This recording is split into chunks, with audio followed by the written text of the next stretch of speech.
Okay, so I thought I'd make a video about hamstring tightness. Hamstrings are a really common thing for me to come into contact with in practice. It becomes more and more actually as I've gone through the years, but typically people will come in, especially if they're involved in golf or football and it's restricting the movement. So a golfer is obviously going to be, this is the front of his body and that's the back of his body. He's going to be bending forward over the ball. If you've got tightness down the back, it's restricting, it's kind of stopping that fluid movement from coming forwards, and the rotation is then hampered. And similarly, if a footballer's got a tight hamstring, well, when they kick their leg and that hamstring on the back of the leg starts to stretch a bit more than it's used to, it's going to snap. So you ask these people, well, what are you doing? Okay, how's the treatment going? What are you doing for it?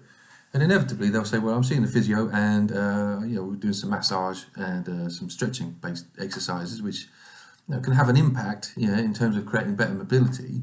But you normally find that these treatment modalities never stop.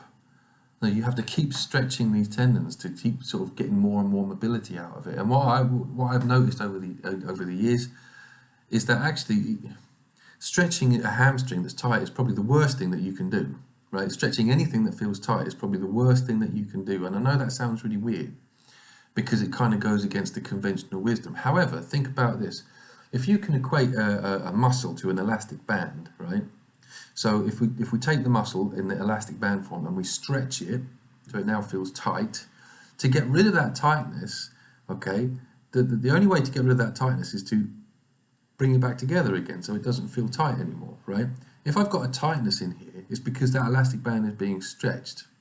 Now if I don't like that tightness because it's restricting the movement and I can't do what I want to do, my conventional wisdom is going to say stretch it some more. Right? So what's that going to do to your elastic band? Yeah? If you keep stretching it and stretching it and stretching it, it's going to break. And then you're in a different world altogether. So stretching is actually one of the worst things that you can do.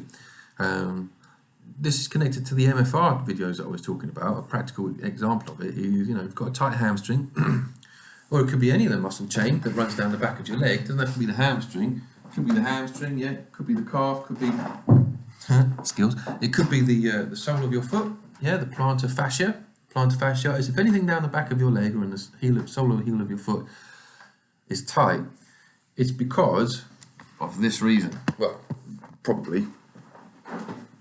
Come and have a look at my little friend. This is a picture of a skeleton, of a human skeleton. Just get the angle right. Okay, so it's the sideways view we're going to be looking at. Yeah, the MFR videos that we've been talking about for the hip flexors. The hip flexors run down the front of the pelvis here, and they attach all the way down to just below your knee, and the hamstrings attach on the back of the pelvis and run down and attach to the base of the thigh and the top of the lower leg, all right?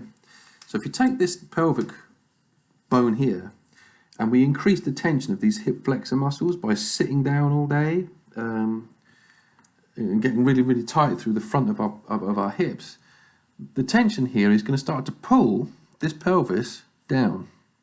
And as we take the front of the pelvis down, we take the back of the pelvis up. And with that up movement, we're increasing the stretch and the strain of all the connective tissues that run all the way down and around and under the foot. And if you're dealing with an injury to your hamstring because it's tight, you'll realize that whatever exercise you do, as soon as you start getting into any kind of intensity, it'll go. Plantar fasciitis is a horrible thing for people that have got it. And what do people do when they've got plantar fasciitis? They just attack the site that's painful and just do some massage and stuff like that. Well, the cause of the problem is further up the chain. If I'm pulling down on my tunic here, it's going to start pulling, and eventually it's going to start to affect this threading here. And so if that breaks, that gets my attention, and I can call someone and say, I've got a problem, can you help me? I need this sewn back up. But until I get rid of this tension further down, it's pulling on there, nothing's really going to fix. So that's why we're doing this, to try and release the tension that's pulling people forward, creating the stretch down the back of the hamstring. So I thought I'd just make another video for you on that one. Hope it helps, and thanks for listening. Great, see you in the next video.